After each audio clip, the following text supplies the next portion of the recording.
BJP जिलाध्यक्ष देवेंद्र सिंह नरवरिया पहुंचे भिंड। पूर्व मंत्री ओपीएस भदौरिया और समर्थकों ने किया स्वागत। देवेंद्र ने आम जनता की सेवा करने की कही बात। केवलारी नगर परिषद में सड़क न बनने से ग्रामीणों में आक्रोश। एसडीएम कार्यालय पहुंचकर सौंपा ज्ञापन। साफ सफाई न होने पर जताई नाराजगी। बुरहानपुर के बड़गुजर समाज की बेटी रोहिणी पवार ने लहराया परचम। एमपीपीएससी परीक्षा में पाई सफलता। शिक्षक की बेटी ने मारी बाजी। भिंड में नियमों के विरुद्ध चल रहे वाहनों पर कार्रवाई। चेकिंग के दौरान 11 वाहनों के काटे चालान। 36,300 रुपए का लगाया जुर्माना। शाहजहांपुर में किसान के साथ 39 लाख रुपए की धोखाधड़ी। पीड़ित किसान ने व्यापारी के खिलाफ करवाया मामला दर्ज। पुलिस ने जांच की शुरू।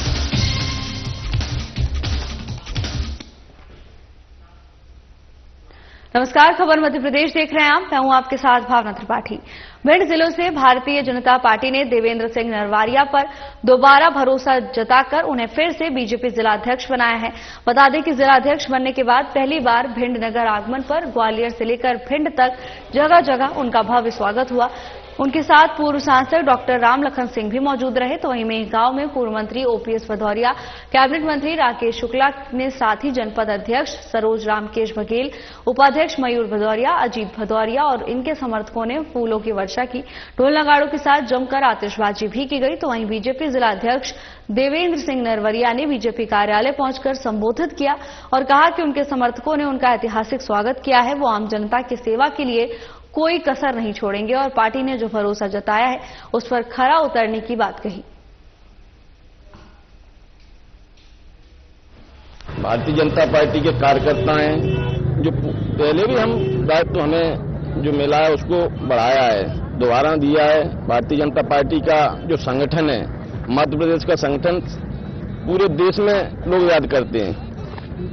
मध्य प्रदेश के यशस्वी मुख्यमंत्री आदरणीय मोहन यादव जी, प्रदेश अध्यक्ष बीडी शर्मा जी और आदरणीय ज्योतिरादित्य सिंधिया जी, शिवराज सिंह जी, जो हमारे नेता हैं सभी, चाहे मुख्यमंत्री रहे हों, चाहे जितना विकास जो हमें लगता है मध्य प्रदेश में हुआ है कांग्रेस ने पूरे 50 साल में नहीं किया। और जो कार्यकर्ता भाजपा का है उसको उत्साह है। आज हम उनकी जो मदद होगी हमेशा करते हैं।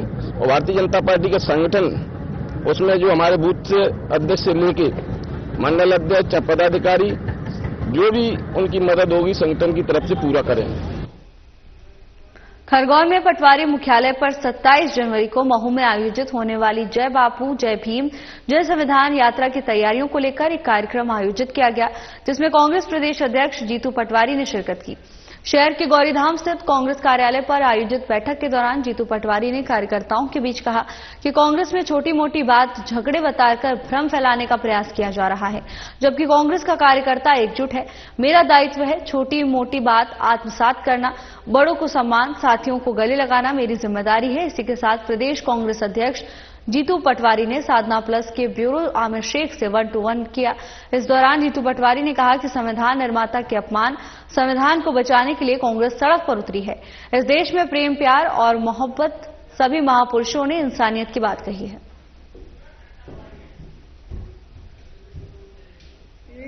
और करप्शन चोली दामन हो गया है। भारतीय जनता पार्टी और चोरी एक दूसरे के पर्याय हो गए। भारतीय जनता पार्टी और डकैती, ये समझ लो कि कोई दो शब्द नहीं है, एक शब्द है। अभी अगर ईमानदारी से सारे विभागों की जांच हो जाए तो एक भी मंत्री सड़क पर नहीं दिखेगा, सब जेल के सलाखों के पीछे दिखेंगे। साथियों, अभी मुझे कोई बता रहा था कि यहां का सीएमओ तो ऐसे काम करता है जैसे कोई बीजेपी का कार्यकर्ता है। यहां का जो टीआई है, यहां का जो एसपी है, उसका काम क्या है पता है आप लोगों को? अगर कोई जुआ सट्टा क्षेत्र में चल रहा है तो उसको डिस्टर्ब मत करना, चलने देना, अन्यथा पुलिस रोकने वाले पे कार्रवाई कर देगी।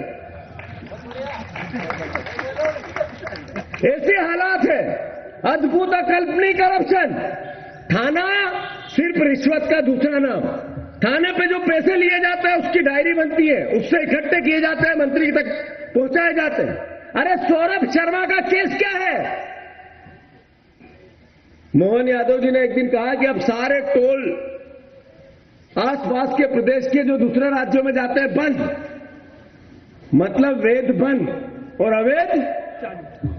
अभी पिटोल पे चले जाओ, अगर रोज पैसे नहीं लिए जाते हो, पत्रकारों को मैं आग्रह करता हूं आप लोग जाओ स्टिंग करो। अगर आपको आज ही नहीं पकड़ लो इनकी चोरी, तो फिर मेरे को झूठ कहना, उनको सच कहना। चलिए, बहुत स्वागत है आपका साधना न्यूज एवं साधना प्लस में। मैं हूं आपके साथ Aamir Sheikh. Fire brand star Pradesh Congress अध्यक्ष जीतू पटवारी खरगोन पहुंचे हैं। जय बापू, जय भीम, जय संविधान यात्रा को लेकर खरगोन विधानसभा में इन्विटेशन देने पहुंचे हैं। हमारे साथ में जीतू पटवारी जी मौजूद, हम बात करेंगे। क्या कहना चाहेंगे? नहीं, भारत के संविधान इस देश के मर्म का विषय है। किसी भी देश का संविधान, उसका विधान देश के अस्तित्व को सालों साल, लाखों साल अस्तित्व में रखता है। देश का संविधान बचाने के लिए कांग्रेस पार्टी सड़कों पे है। देश के संविधान निर्माता बाबा साहब अम्बेडकर के अपमान के खिलाफ कांग्रेस पार्टी सड़क पे है। राहुल गांधी जी 27 तारीख को महू आएंगे, बाबा साहब की जन्मस्थली पर। मैं निमंत्रण देने आया हूं मेरे परिवार के लोगों को, देशभक्त नागरिकों को, कि आप सब आओ और हम सब मिलकर इस देश के संविधान नफरत की राजनीति और ध्रुवीकरण के मुद्दे पर क्या कहना चाहेंगे? नहीं, मैं बोल चुका हूं कि इस देश में प्रेम, प्यार और मोहब्बत, ये सभी महापुरुषों ने, सभी ईश्वर जो जिनको मानते हैं, उनने सबने मानवता की बात की है, इंसानियत की बात की है। सबने मिलकर इस देश को, दुनिया को, सृष्टि को वसुदेव कुटुंब की बात सिखाई है। उन्होंने सिखाया इस बात को कि प्राणियों में सद्भावना हो तो इंसानों में तो होना ही चाहिए। भाजपा का नारा सबका साथ, सबका विकास, जय जय जय जय भीम, जय संविधान, जय बापू का नारा आप कैसा मानते हैं? नहीं, मैं मानता हूं जो सबका साथ, सबके विकास की बात होनी थी, तो फिर 80 करोड़ लोग गरीबी राशन कार्ड पे हैं और 20% लोगों को उन्होंने 80% संपत्ति दे दी। तो सबका साथ, सबका विकास नहीं हो रहा है, 5% लोगों का विकास और सबका विनाश हो रहा है। तो आपको बता दूं, मैं फायर ब्रांड जीतू पटवारी प्रदेश कांग्रेस अध्यक्ष खरगोन विधानसभा में, आप पीछे देख सकते हैं, जय बापू, जय भीम, जय संविधान यात्रा को लेकर यहां खरगोन विधानसभा में निमंत्रण देने पहुंचे हैं। कैमरा पर्सन सुनील मोरे के साथ में खरगोन से आमिर शेख, साधना न्यूज। बुरहानपुर जिले में जय बापू, जय भीम, जय संविधान की तैयारी को लेकर कांग्रेस कार्यकर्ताओं की बैठक आयोजित हुई। बैठक में कांग्रेस प्रदेश अध्यक्ष जीतू पटवारी, पूर्व केंद्रीय मंत्री अरुण यादव, पूर्व कृषि मंत्री और विधायक सचिन यादव मौजूद रहे। इस दौरान उन्होंने कार्यकर्ताओं को महू आने का निमंत्रण दिया, तो वहीं इस दौरान पूर्व केंद्रीय मंत्री अरुण यादव ने बीजेपी पर जमकर निशाना साधा। उन्होंने कहा कि संविधान को नष्ट करने का काम केंद्र सरकार कर रही है। इसके लिए राहुल गांधी और अन्य कांग्रेस के बड़े नेताओं के नेतृत्व में अनेकों यात्राएं निकाली जा रही हैं, ताकि देश में अमन चैन के साथ, भाईचारे के साथ एक साथ मिलकर रह सके। तो वहीं जीतू पटवारी ने बीजेपी पर आरोप लगाया और कहा कि बीजेपी पार्टी केवल अफवाहें फैलाने का काम करती है। कांग्रेस पार्टी देशभक्त पार्टी है और मध्य प्रदेश में विपक्ष का कार्य बखूबी निभा रही है। कांग्रेस पार्टी, भारतीय जनता पार्टी के जो विचार है वो हमेशा केवल अफवाहें फैलाने के हैं। कांग्रेस पार्टी वो पार्टी है जिसने देश आजाद कराया और मध्य प्रदेश कांग्रेस पार्टी जो विपक्ष का दायित्व है पूरी ताकत से निभा रही है। हमें जनता ने जो जनादेश दिया कि हम सड़क पे लेके संघर्ष करें, हम 3000 का धान का दाम, 2700 गेहूं का दाम, 3000 बहनों के, 6000 की सोयाबीन, 450 का गैस सिलेंडर, जो भारतीय जनता पार्टी ने संकल्प पत्र में बोला था वो काम करे। पार्टी इसके लिए 1 साल से लगातार संघर्ष करी। जो आज का आने का नियोजन बाबा साहब अम्बेडकर का जो अपमान अमित शाह जी ने किया वो सर्वविदित है, सबको पता है। उन्होंने बार बार, उनके नेता संविधान पर जो सवाल उठाते हैं, बदलने की बातें करते हैं, ये देश के अस्तित्व पर खतरा है। जिस देश के संविधान पर सवाल उठते हैं उस देश की रक्षा करने का दायित्व हर देशभक्त नागरिक का है। कांग्रेस एक एक कार्यकर्ता देशभक्त है और संविधान और देश की रक्षा के लिए अपना सर्वोच्च निछावर करने के लिए तैयार है। मैं मानता हूं आज बुरहानपुर में आदरणीय अरुण यादव जी, आदरणीय सचिन भैया, आदरणीय मैं, हमारे सारे प्रभारीगण, सारे वरिष्ठ नेतागण, हमने सबने संकल्प किया और संविधान की शपथ ली। वो मैसेज क्या है? ये मैसेज है कि जो राहुल गांधी जी महू आ रहे हैं उस पूरी भावना के साथ कि संविधान की रक्षा की कांग्रेस जन, देशभक्त नागरिक एक एक शपथ के साथ इस काम को करे और भारतीय जनता पार्टी का जो विचार है उसके खिलाफ खड़ा हो। भारतीय जनता पार्टी के नेता अभिनेता पूर्ण रूप से भ्रष्टाचार में लिप्त है। उसका जीता जाता उदाहरण सौरभ शर्मा है। एक इंस्पेक्टर, एक पुलिस वाला, जिसके अकूट संपत्ति मिली है, उसको लेकर बार बार प्रदेश कांग्रेस कमेटी के अध्यक्ष जीतू पटवारी जी, मैं, तमाम हमारे वरिष्ठ नेता लगातार सरकार से सवाल जवाब कर रहे हैं। आज से 15 दिन पहले मैंने 6 सवाल पूछे थे, आज तक जवाब नहीं मिला। जीतू पटवारी लगातार सरकार से सवाल जवाब कर रहे हैं, कोई जवाब नहीं मिला। कल भी एक 10 प्रश्न मैंने पूछे, जिसका जवाब आज तक मुझे नहीं मिला, क्योंकि ये सरकार गूंगी, बहरी, अंधी और लंगड़ी हो चुकी है और सरकार में हर एक भारतीय जनता पार्टी का नेता, अभिनेता, मंत्री, संतरी भ्रष्टाचार में पूर्ण रूप से लिप्त। केंद्र सरकार ने अपने कर्मचारियों के लिए 8वें वेतन आयोग के गठन की घोषणा कर दी है और इसी कड़ी में मध्य प्रदेश अधिकारी कर्मचारी संयुक्त मोर्चा ने भी अपनी 51 सूत्रीय मांगों को लेकर सरकार को चेतावनी दी। मध्य प्रदेश कर्मचारी अधिकारी संयुक्त मोर्चा छिंदवाड़ा के जिलाध्यक्ष सतीश गोडाने ने खास बातचीत की। हमारे संवाददाता संजय गुहा ने देखिए। मध्य प्रदेश अधिकारी कर्मचारी संयुक्त मोर्चा के जिलाध्यक्ष छिंदवाड़ा से सतीश गोडानी जी से। जैसा कि आपको मालूम है कि इस समय मध्य प्रदेश में कर्मचारियों की मांगें बहुत ज्यादा मांगी जा रही हैं, कर्मचारियों के द्वारा पूरी नहीं हो पा रही हैं। बात करते हैं सतीश गोडानी जी से। गोडानी जी, अभी जो भी मांग आप लोगों की चल रही है कर्मचारियों की, आप हमें बताएं कि इसमें सबसे प्रमुख मांग क्या है? वैसे तो बहुत सारी मांगे रही। जी, धन्यवाद। मैं बताना चाहूंगा, मैं मध्य प्रदेश अधिकारी कर्मचारी संघ जिला शाखा छिंदवाड़ा का जिलाध्यक्ष हूं और हमारी इस वर्ष 4 चरणों में आंदोलन हम लोग कर रहे हैं। पहला चरण 16 जनवरी को हमारा हो चुका है। हमारी जो प्रदेश के 53 से अधिक विभाग हैं, जो उनके जो कर्मचारी अधिकारी कार्यरत है, उनकी जो मांगे हैं, उनकी टोटल 51 सूत्री मांगों का ज्ञापन हमने मध्य प्रदेश शासन को माननीय मुख्यमंत्री जी, मुख्य सचिव महोदय को सौंपा है। मुख्य मांग बताइए। हमारी जो मुख्य मांग है कि पदोन्नति, विगत 8 सालों से कर्मचारियों की पदोन्नति नहीं हुई है। लाखों कर्मचारी हमारे रिटायर हो चुके हैं, उनको काफी वित्तीय हानि हुई है और न्यायालय के निर्देश के बावजूद भी शासन द्वारा इस संबंध में कोई स्पष्ट नीति नहीं बनाई गई है।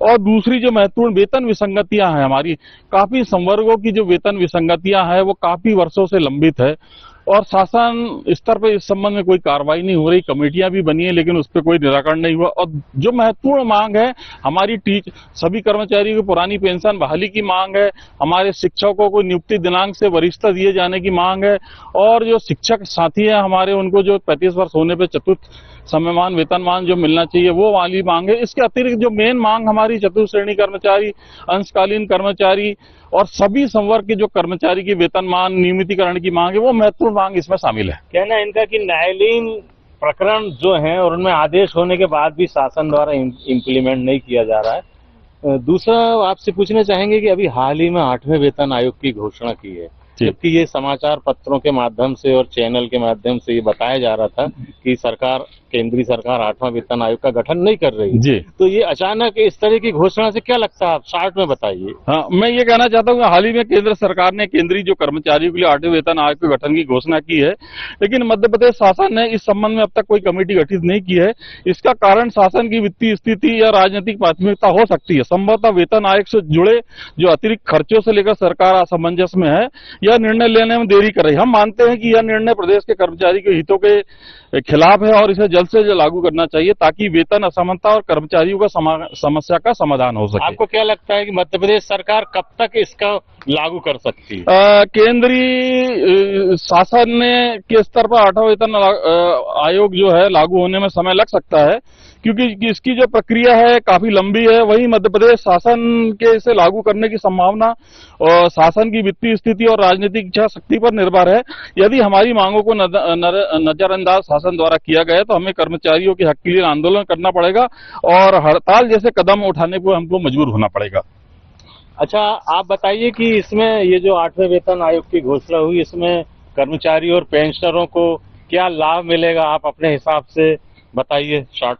मैं ये कहना चाहता हूं कि 8वें वेतन आयोग से जो तृतीय श्रेणी के, विशेषकर तृतीय श्रेणी के कर्मचारियों को जो वेतन संरचना है और भत्तों में सुधार की शुद्ध उम्मीद की जा रही है। इस वेतनमान से अनुमान है कि वेतन में 20 से 25% तक की वृद्धि हो सकती है, जिसमें वेतन विसंगतियां और दूर करने और महंगाई के असर को कम करने में मदद मिलेगी। जहां तक हमारा पेंशन और भाइयों के लिए सवाल है, उनको भी 20 से 25% तक की वृद्धि की संभावना है और उनकी पेंशन को संशोधित करने और महंगाई राहत वृद्धि के आसार मिलेंगे। ठीक है, अब आपका अगला कदम क्या होगा कर्मचारी संगठनों के द्वारा हड़ताल के संबंध में?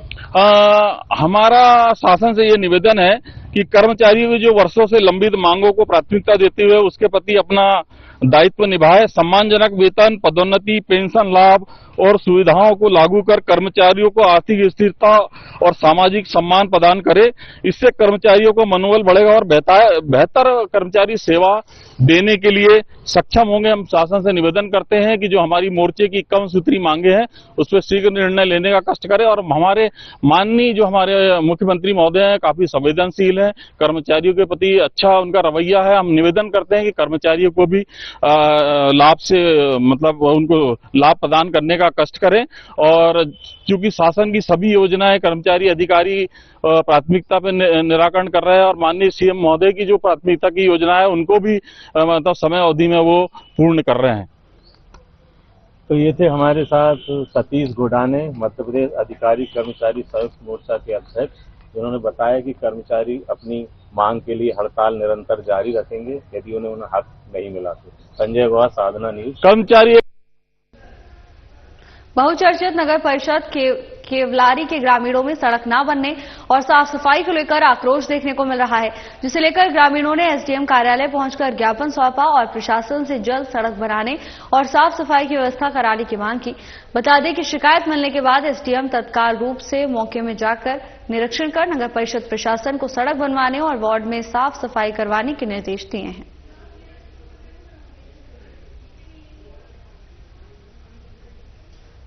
के ग्रामीणों की मांग है कि उनके मोहल्ले में वार्ड नंबर 2 जो नगरीय क्षेत्र में पड़ता है, वहाँ रोड की बहुत बुरी स्थिति है और लोग कीचड़ से परेशान हैं, बीमारियां बहुत हो रही है कीचड़ के कारण और ये पिछले 3-4 सालों से बोल रहे हैं परेशान हैं इन लोग। मुझे ज्ञापन दिया है कि रोड तत्काल बनवाई जाए और ग्रामीण वासियों ने ये भी कहा है कि 3.5 मीटर की जो सैंक्शन रोड है 3.5 मीटर ही बने, भले हम उसके लिए अपनी बाउंड्री तोड़ देंगे, वो कर देंगे।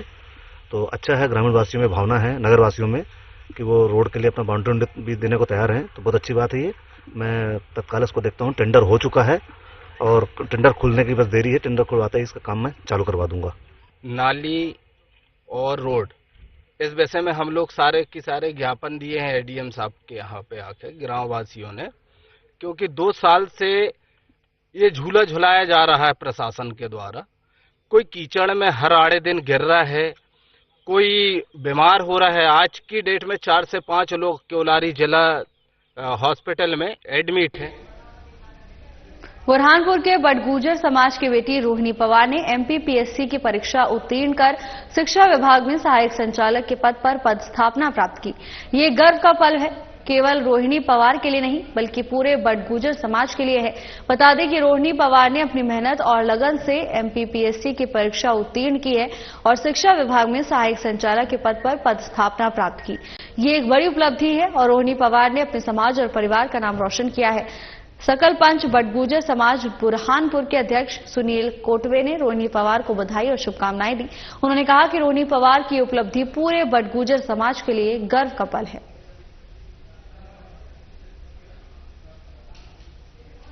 हमने एमपीपीएससी 2022 में सहायक संचालक स्कूल शिक्षा विभाग के पद पे चयनित हुए। मेहनत रही, संघर्ष तो लंबा था, लगभग 5 साल लग गए इस पोस्ट के लिए और माता पिता, परिवारजनों, समाजजनों, मित्रों, गुरुओं सबका साथ रहा तो ये सफलता संभव हो पाई।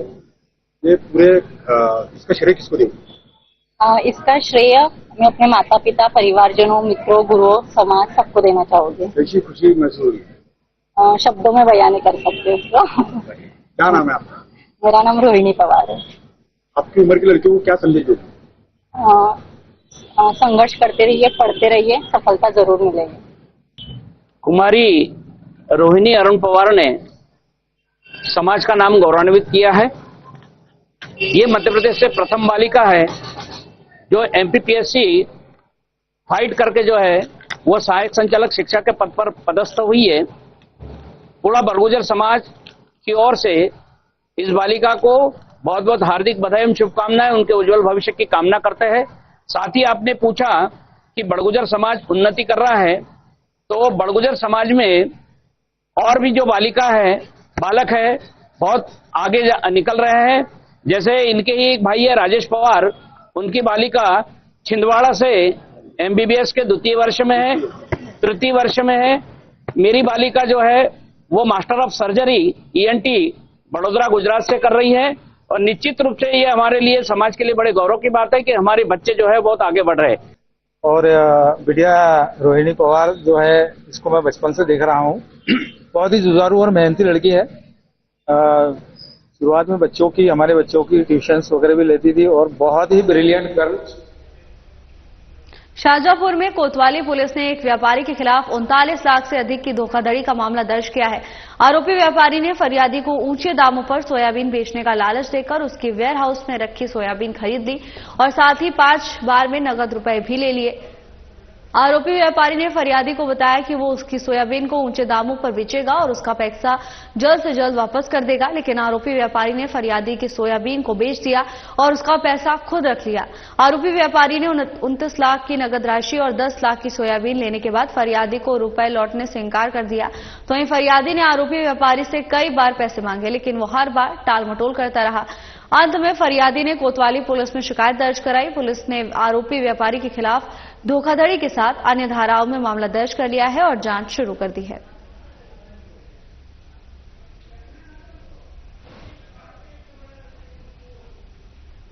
भिंड कलेक्टर संजीव श्रीवास्तव और पुलिस अधीक्षक डॉक्टर असित यादव के निर्देश के अनुसार जिले के गोहद और मेहगांव क्षेत्र में संचालित बसों पर परिवहन अधिकारी अर्चना परिहार की ओर से चेकिंग अभियान चलाया गया। वाहनों में मोटरयान अधिनियम और सुप्रीम कोर्ट की गाइडलाइन के अनुसार निर्धारित मापदंडों का पालन न करने वाले वाहनों पर कार्रवाई की गई।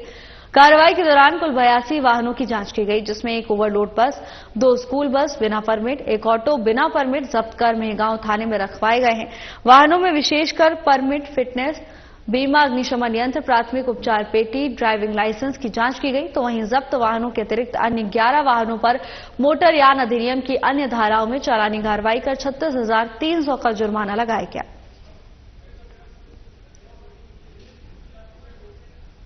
मेहगांव और गोहद थाना अंतर्गत हमने चेकिंग पॉइंट लगाए हैं। इस दौरान लगभग हमने 82 वाहन चेक किए हैं। एक स्कूल बस बिना परमिट जब्त की है, साथ ही एक मैजिक और एक ऑटो वाहन को भी बिना परमिट हमने जब्त किया है। एक अन्य यात्री बस ओवरलोडिंग करते हुए पाई गई, उसको भी हमने जब्त करके मेहगांव थाने में सुरक्षित रखवाए हैं। इसके अलावा 11 वाहन ऐसे हैं जो मोटरयान अधिनियम की विभिन्न धाराओं का उल्लंघन करते हुए पाए गए थे। हमने उस पर चालानी कार्रवाई करके लगभग 35,400 रुपए का जुर्माना निरूपित किया है। ये चेकिंग कार्रवाई अपनी निरंतर आगामी दिनों तक भी जारी रहेगी। भिंड जिले के गोहद में फरियादी महिला के साथ बाबू नवल किशोर ने मारपीट की थी, जिसका वीडियो वायरल हुआ था और इस खबर को साधना न्यूज ने प्रमुखता से दिखाया था, जिसका बड़ा असर हुआ है। बता दें कि गोहद अनुविभागीय अधिकारी पराग जैन ने पूरे मामले पर एक्शन लेते हुए महिला पक्षकार के साथ अभद्रता और मारपीट के वायरल वीडियो में संलिप्तता प्रदर्शित होना प्रतीत होने के कारण बाबू नवल किशोर प्रवाचक न्यायालय वृत्त इंडोरी को तत्काल प्रभाव से निलंबित कर दिया। बता दें कि निलंबन काल में नवल किशोर का मुख्यालय और विभागीय अधिकारी कार्यालय गोहद नियत किया जाता है।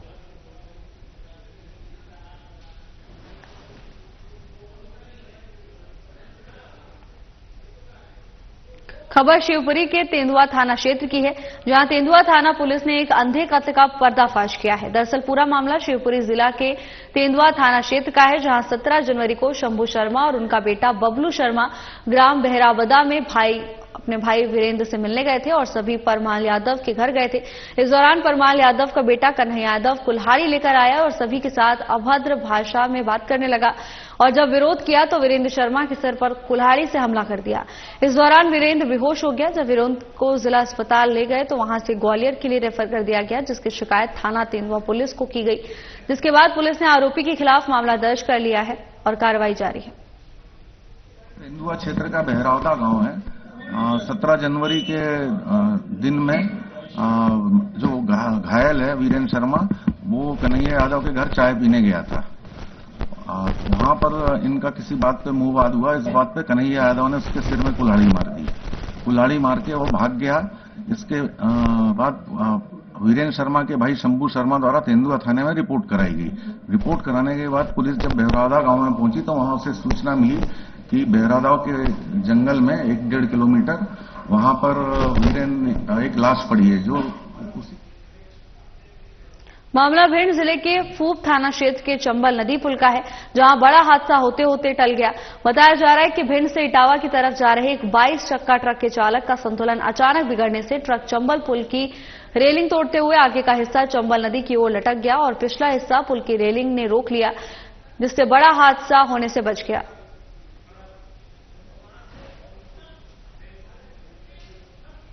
सीहोर जिले की बुदनी तहसील के ग्राम नांदनेर में खेत में काम करने के दौरान करंट लगने से 2 युवकों की मौत हो गई। खेत मालिक सुरेंद्र सिंह राजपूत ने बताया कि खेत में काम करने के दौरान करंट लगने से नीतू अहिरवार और महेश अहिरवार ने मौके पर ही दम तोड़ दिया। खबर मिलते ही गांव में शोक की लहर छा गई। फिलहाल पुलिस ने शव का पोस्टमार्टम करवाकर शव परिजनों को सौंप दिया है। फिलहाल के लिए बस इतना ही। जल्द हाजिर होंगे नई अपडेट्स के साथ। नमस्कार।